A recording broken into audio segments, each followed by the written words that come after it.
Hey, what's up, everybody? Welcome back to another episode of The Real Heroes Show. You got Nick and Corey here with you today, and in this video, we are going big-time spoiler review on A24 and David Lowery's new film, The Green Knight. Again, we're going to spoil the whole film, so if you haven't seen it yet, plus press pause on this video. If you're safe enough and you feel good about going to the theater, go check it out. Promise you'll enjoy it.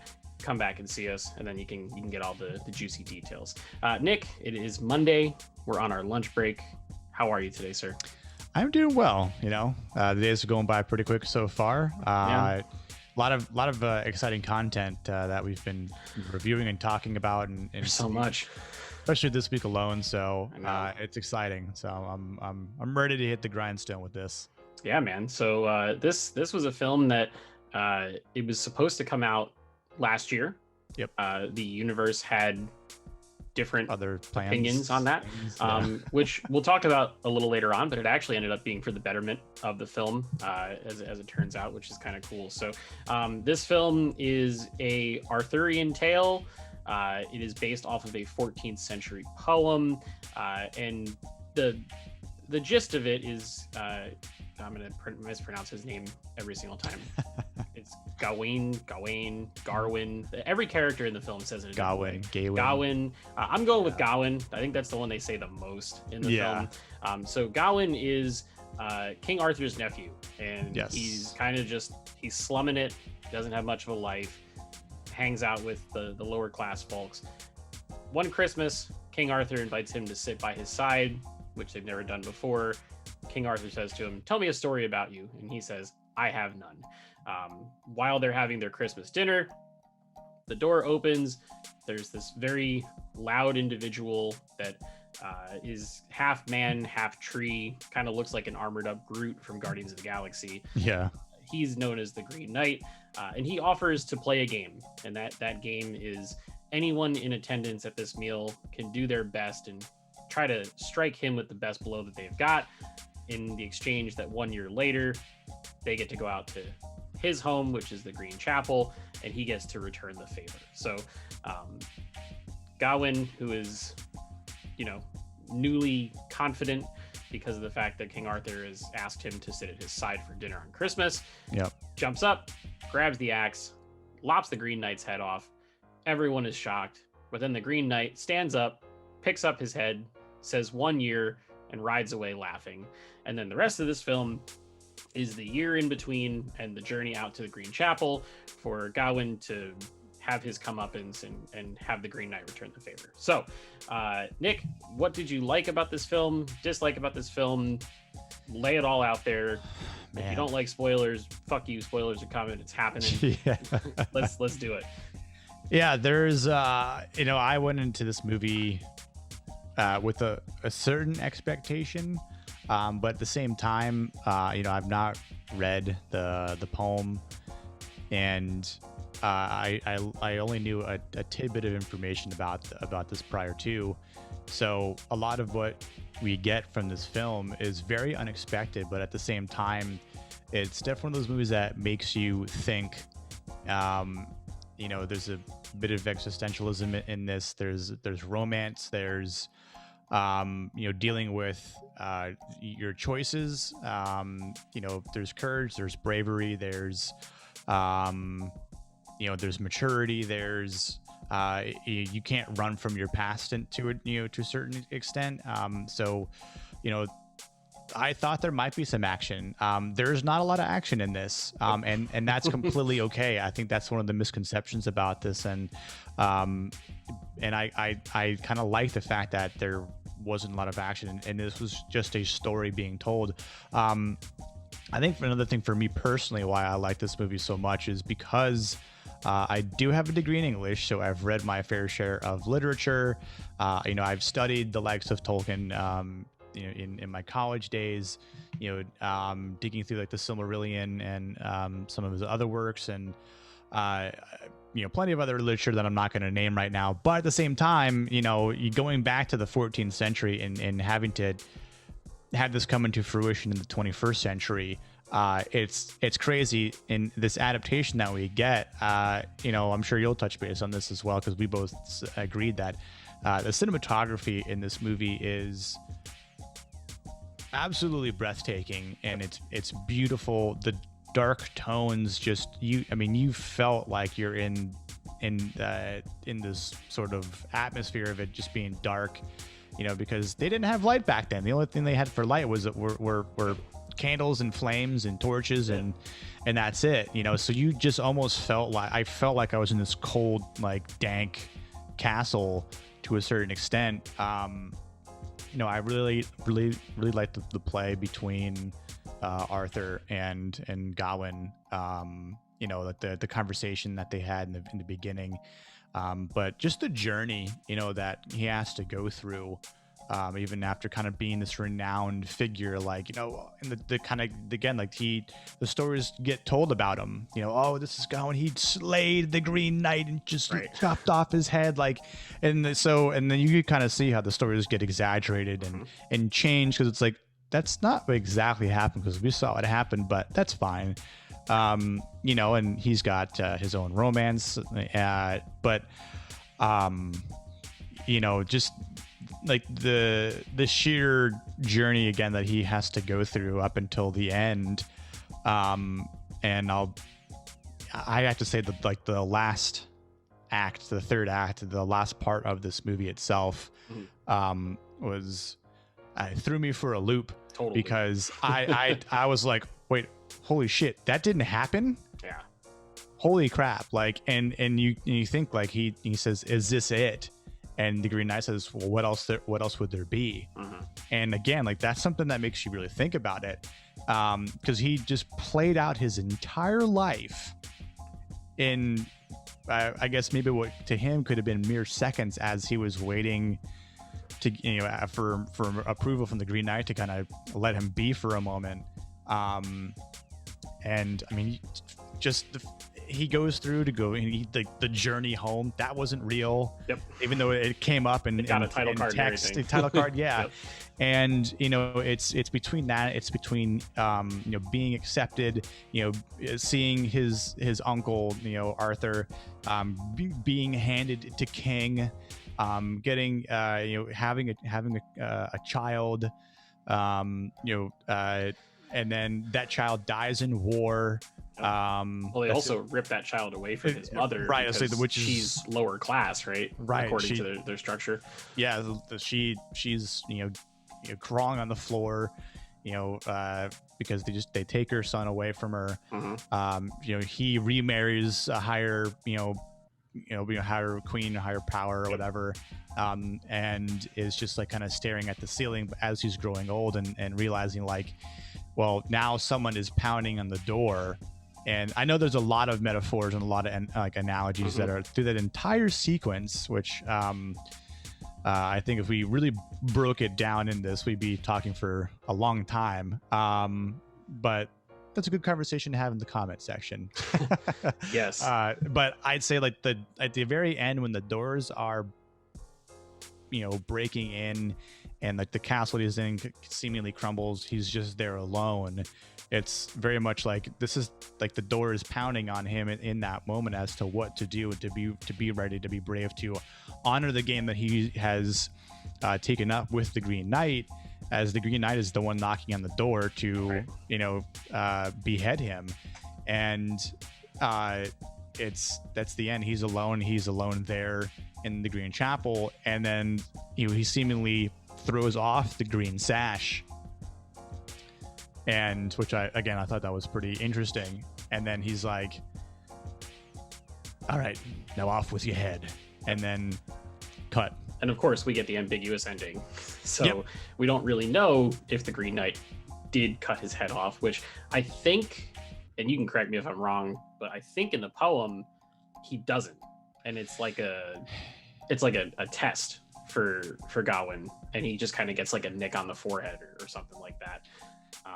Yeah, it's to my understanding from the poem that he actually doesn't, and yeah, there was more of a game of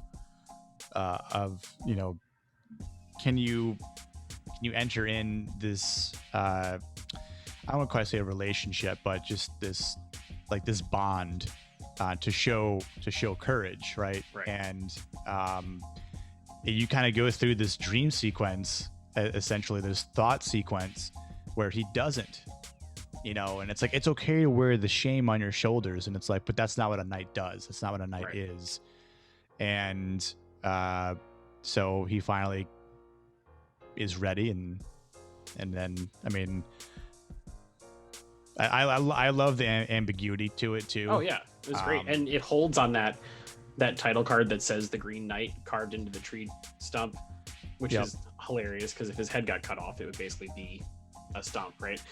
And it just sits there for like 20 or 30 seconds and starts before the credits start to roll through, which was great. It just the whole ending, to go through all the work to show that entire journey, and it's a, you know, it's proof positive that you could have everything in life that you want and still be miserable, right? Because he evades death and he escapes the Green Knight, and he goes back and he becomes a knight, which he wasn't before. He has to say over and over and over again in the film, I'm not a knight, right?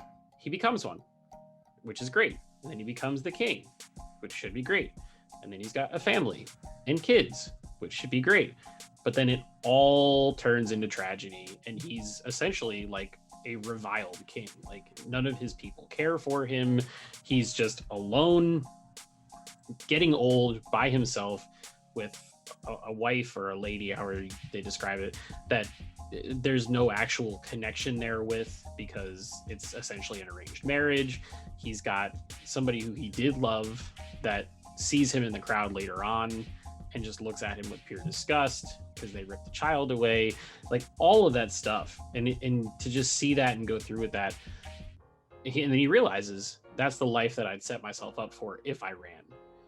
And then he comes to terms with that, and he does what would be considered the honorable thing by taking the sash off and being willing to accept his fate and know that this is a binding contract that he entered himself into. So be it, you know. And like, it's that kind of stuff. That's what actually makes a legend. Like, if his head does get cut off, that's the stuff that gets back to the village, and you hear the stories of Gawain the Great, they might call him, you know, or something like that, somewhere down the road. I thought that was all so well done and so terrific. And there's like no dialogue for that entire vision sequence that he's got. They tell all the story through visuals, facial structure, the way they're looking at each other, the misery in Dev Patel's eyes, like all that stuff just sings right through the camera, and the cinematography helps in every way with all of that. And that's not even to get into the way the rest of the movie looks, like all that stuff, tracking shots when he's riding the horse, when they first leave the town for him to go on his journey. The camera never breaks. And the movement back, the movement up, down, to the side, up close on him, the children following behind him, the shepherd going past him, like all the timing and everything that has to go into that. Ridiculous.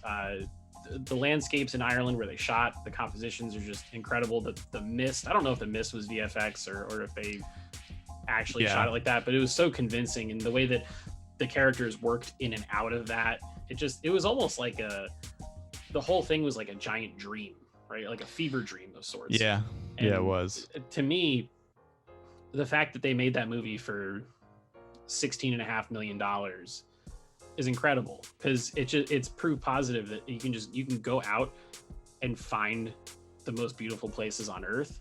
And you don't need CGI. You don't need a ridiculous amount of VFX. It doesn't have to cost $300 million to be the most beautiful looking film you've ever seen. Like this is easily so far the best looking movie I've seen this year. I would agree. And absolutely. It's one of the cheapest ones production wise. I mean, when you look at a lot of the scenes, there's one person on camera, two, maybe three or four at the most. I think the scenes when they're in King Arthur's court and there's a bunch of people, that's the most populated the movie is. The rest of it is all Dev Patel on his own or him with it was great to see Erin Kellyman show up, who was Carly on Falcon and the Winter Soldier. She had a fun little role where she lost her head too, and he had to go help her out. I've lost my head. But like all those scenes, they emphasize the loneliness of the struggle that Gawain is on, because he doesn't have anybody to help him. He's out there on his own. This is his quest, and it's his quest to die. Like there's so much about it, and there's so many themes and layers, and the whole movie, I'm thinking to myself, where is this going? What's the meaning of all this? They throw in all these different metaphors about color, and when they do, they change the color palette of the way the film is presented, and it looks different, and it all lines up. Your brain's just like constantly churning during the movie, and then after it, the entire 20-minute, 30-minute drive home, we just kept going back and forth, like, what did this mean? What did that mean? Or how should this be interpreted? And like, I love a film where it sits in your brain for a couple days after you see it. Yes. Which is exactly what this movie is. Like, I watched Jungle Cruise this weekend too, right? I love both sides of the fence. Jungle Cruise was big, dumb fun. Mm-hmm. You didn't really have to think much, and it was highly entertaining. At the same time, it's got a cinema score of like a C+ and an audience score of like 50% on Rotten Tomatoes, because it forces you to think. But to me, that's art, and that's when art kind of transcends out of it being just a movie. Yes. And it's something that it makes you think about a lot of stuff in your own life. Even in a modern day, when we have all these luxuries afforded to us, those core principles and values that are going on back in the 14th century, a lot of them still hold true today. And it's just like that kind of stuff to me is incredible. It's masterful filmmaking. And it's so weird because the guy that makes this movie, David Lowery, has also done like Pete's Dragon for Disney, and he's also doing the new Peter Pan and Wendy film. It's like it's so weird to see the range that somebody can do. Like, he can go in and make just like a super straight Disney cartoon remake, and then go do something completely off the walls like this, or A Ghost Story is his other big low budget film that had a lot of people talking, and it's wild stuff. I mean, I don't know if there's anything I really disliked about the movie. I think I want to see it again to formulate a little bit stronger of an opinion, and now that I've collected my thoughts on it a little bit, go into it with a little clearer mind and kind of dissect it a little bit. But and that's another thing that, if you're going to make a movie and if you're going to put $16.5 million into making it, maybe make it so that people want to see it more than once. Exactly. I don't really have a lot of qualms with this movie at all. Like, I can't really pick on anything to say negatively about it, which, I mean, again, not really knowing much going into it, and not really having this sort of expectation like we would like in a Marvel movie or something like that, right? Like, and I think maybe like adversely saying something similar would be, if you've read the Harry Potter books, if you've read Lord of the Rings or The Hobbit, because those are classics, or literally classics, you know what to expect. And again, there's things that have changed on both sides, between The Hobbit and Tolkien's stuff, Harry Potter and The Hobbit and Tolkien's other work with Lord of the Rings, and how those have been translated from page to theater. And again, I don't know anyone that has gone through all 2,500 lines of this poem. I certainly have it. I don't know if I will or if I would potentially. I think if I really want to dive into it a little bit more, I might, just to really soak myself into it. But again, like it's that translation that even from the original text to a more modernized text from like the 60s that Tolkien helps kind of divulge. It's still not going to be really easy. It's like I just have a quote up here from a translation. It says, "A great wonder of the night folk had in hall, I ween, full fierce he went to sight, and over in all bright green." Like, I like shit like that because it's sure, you know, it's up my alley. But how do you translate that to a movie that people are going to want to go see, right? Exactly. That's so the challenge. And again, I'd say not that this is a negative thing for the film by any means, although the ending is a little bit different, because as like we were just mentioning before, you know, the Green Knight explains that he was testing Gawain's nerve, right? And he doesn't completely take off his head. He gives him a nice little slice, but he still lives, and explains like the game is over. You right. Kind of, you know, essentially proven yourself, you know. But the interesting thing is, you know, Gawain is, as it kind of states in some notes here that I have, it says he's ashamed to have behaved deceitfully, but the Green Knight laughs and professes him the most blameless knight in all the land. So the two part on cordial terms. Gawain returns to Camelot wearing the sash as a token of his failure to keep his promise. The Knights of the Round Table absolve him of blame and decide that henceforth he each will wear a green sash in recognition of Gawain's adventure as a reminder to always be honest. So we don't really see that in the movie. But it's an interesting take, again, to kind of think about, like, and again, I think this is kind of going with the ambiguity here, like, well, does he or doesn't he? And again, if you haven't read it, then you won't really know, or if you do some like kind of quick research here like this, but something like that also kind of speaks a little bit more to just another theme, just be honest, right? And like, having something to remind you just to be honest about the things you sort of set out to be or to set out to do. Well, that's part of being a knight, right? Like, knights are supposed to be the most honorable, upfront, good, pure people that are part of this whole thing. And I kind of wish they would have done that. Right. You know? And I kind of wish they would have done that because, you know, one of the things he keeps saying, I'm not a knight. I'm not a knight. And it's like, you're right. If you were a knight, you wouldn't have flinched the first time, and you would have agreed to just kind of taken the hit. And he probably wouldn't have, he probably still would have just given him a slash, little nick on the neck, or, you know, and a cut. And then she'd be like, Green Knight, I thought you were going to take my head. And it's like, nope, this was it. You didn't flinch. You stood there. You honored it. Our game is done, you know?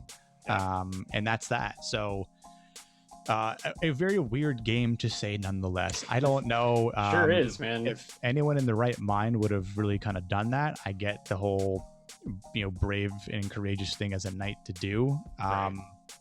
And again, I think the interesting thing is he didn't have any stories, but this was a story that, you know, he helped, you know, or took his choice to create, and you know, thus was created after that. So again, just that's the thing about it. Like, there aren't a lot of movies that really kind of talk about this and really you know, explain it like this is. I mean, there's stuff like that exists in, you know, Harry Potter and, you know, Lord of the Rings and whatnot, because they're in the same genre, so to speak. But this is completely different because you don't have all these action sequences. This is just straight character. Quiet. It's meditative.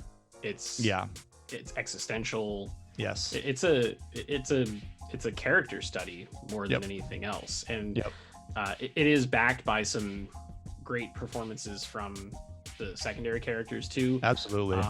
Alicia Vikander plays two characters in the movie. She plays the lady that he's with at the beginning, who's from the lower class, and then she also plays the lady at the giant castle that they're at right before the chapel. And she's great in both of those. Joel Edgerton, who's young Uncle Owen from the prequels, is awesome as the Lord there. He's just chewing up the scenery. It's terrific. I think it's Sean Harris who plays King Arthur.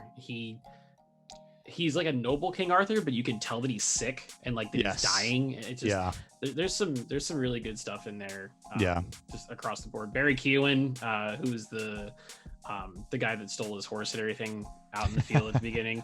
I feel like every time you see his face in a movie, something bad is about to happen.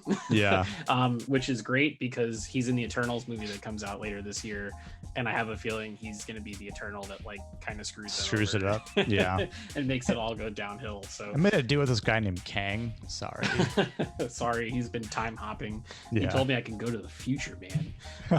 But yeah, overall I think this was a triumph of a film. It's almost a miracle that it gets made in today's day and age. And it only gets made by a studio like A24. There's Universal or Disney or Paramount or whatever. They're not doing weird out there shit like this, which it's important that studios like this exist, that they do fund movies that are weird and make you think and take bold swings and all that. So for me, I've thought about this a lot. It's been almost 2 days since I've seen the movie now.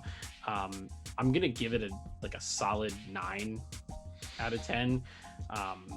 I flirted with like a 9.5 because it just really transported me into somewhere other than where I am now, and I'm still thinking about it 2 days later. So it's pretty high praise as far as movies go for me, because obviously if you watch this channel, we cover a lot of comic book and Star Wars stuff, which, as fun as it is and as much as we love that and we get to nerd out on it, the mythology and the layers and the texture and the quality of a film like this is not something we cover as much. So to be able to see it and live in it, I can't wait till it comes out on home release and I can watch it again. So how about you, out of 10? It's been kind of in my mind as far as like how I would rate it and how I would break it down after seeing it yesterday. So it being about not quite 24 hours since I fully finished watching it, but when I was done, I'm like, man, this has to be one of the like recent greatest like mythology fantasy films I've seen in a long time. I would probably say a 9, a solid 9. Again, like if I watch it again, I doubt I would give it any less of a rating. But if anything, I feel like it would get better. Right, exactly. Subsequent viewings. I might give it a higher sort of thought and praise just to see it again, and really again, I really want to see it again just to sort of break it down, not just like on paper but in my mind, as far as like now that you know what's going to happen, right? And look seeing at every little corner of the frame for all the little details and the hints, and all that stuff. For sure. So I think we've rambled enough. This one was obviously when you have a film that leaves a lot of stuff open to interpretation, there's a lot of different things to talk about. I feel like I could go for 2 or 3 hours on this movie and go through each little thing. We didn't talk about the fox. We didn't talk about when he eats the mushrooms and goes on a trip. We didn't talk about the rotating shot where it turns around and you see his skull and his skeleton, and then it turns back and he's alive again, and just all that wild stuff. There's so much, and maybe when this comes out on Blu-ray or home release or whatever, we'll do another video and revisit it. The castle with the lord and lady and that whole sequence with so much. And the metaphor with the red for lust and how all it leaves is green, and it ties in Green Knight, Envy, all these different. It's awesome, great film. If you feel up to it, if you're in a place where it is safe to go. I personally found a theater that didn't have any tickets sold, and by the time the movie started, there were only 2 other people that showed up, and we wore the appropriate masks and everything to make ourselves feel safe to go. If not, just turn your brain off, mute it on Twitter, and don't be spoiled as much as you can, and check it out once it comes out on home release. But If you have seen the film, we'd love to hear from you in the comments below. Let us know what you thought about it. Let us know if we're a bunch of morons and all of our assessments are wrong and we're completely off on all the metaphors. We're obviously very willing and open to hear what other people have to think as well. We encourage the conversation. So definitely drop us that comment. Let us know. If you'd like to support this channel, you can do so for free. All you have to do is like this video, subscribe if you haven't already, turn on your notifications, and share this video with your friends. We will be back this week with Jungle Cruise review, Bad Batch, James Gunn's Suicide Squad, God knows what else. There's a ton of news coming out pretty much every single day. So make sure to stay tuned for all of that good stuff from us. Until next time, we'll see you guys in the next video. Peace.